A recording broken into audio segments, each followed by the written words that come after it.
Rice కోసం water పెట్టుకోవాలి. 3 వంతులు నీళ్ళు పెట్టుకొని ఉప్పేసుకోవాలి అందులో. దాంతో పాటు ఇందాక చూపించానుగా మసాలాలన్నీ వేసేసుకోవాలి. కొంచెం ఆయిల్ గూడా వెయ్యాలి. అన్నం అంటుకోకుండా వస్తది. మరిగిన తర్వాతన బియ్యం ఏసేసుకోవాలి. ఇంగ అలా ఉడికేటప్పుడు 80% ఉడకగానే నీళ్ళన్నీ తీసేయాలి. ఇప్పుడు ఒక కళాయి పెట్టుకొని కొంచెం కొద్దిగా నూనె వేసుకోవాలి. ఇప్పుడు అందులో క్యారెట్టు, బంగాళాదుంప ముక్కలు వేసుకొని వేపాలి.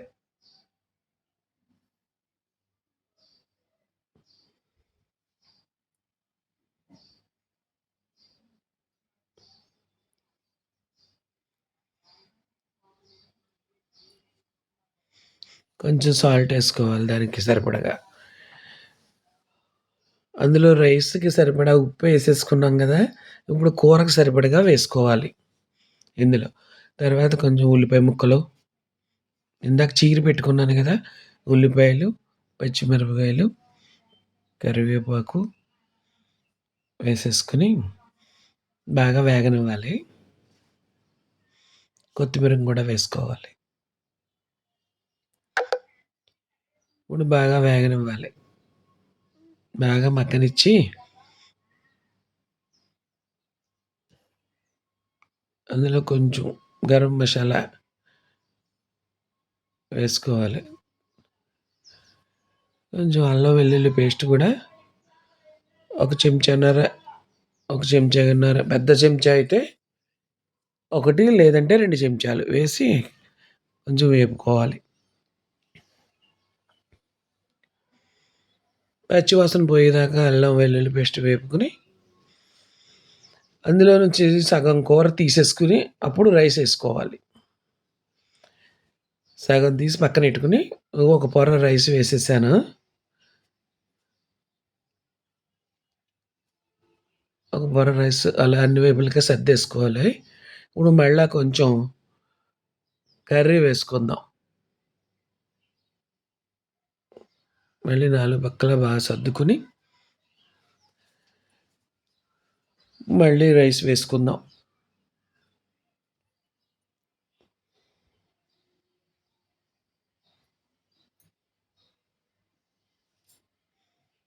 కొత్తిమీరను గూడా వేసి ఈసారి మళ్ళీ ఇంకొక పొర రైస్ వేద్దాం.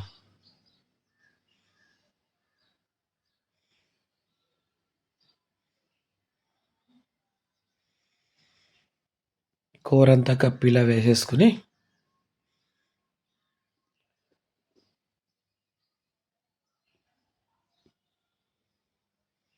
అన్ని వైపులా బాగా సర్దుకొని మళ్ళీ కొంచెం కర్రీ వేసుకుందాం.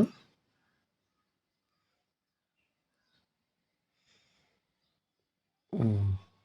4 పక్కల 4 పక్కలకి సర్దుకొని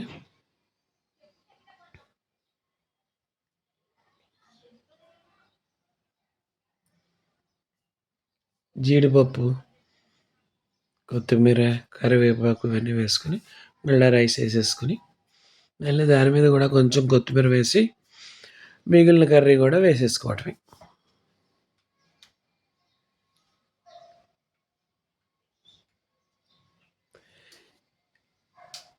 నెయ్యి గూడా వేసుకోవాలి.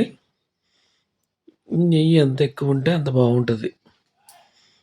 నెయ్యి వేసేసుకొని మిగిలిన కర్రీ గూడా వేసేద్దాం.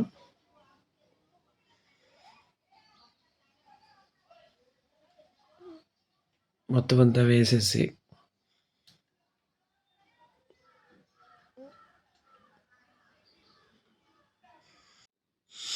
దానిపైన ప్లేట్ పెట్టుకొని కొంచెం బరువు గూడా పెట్టాలి.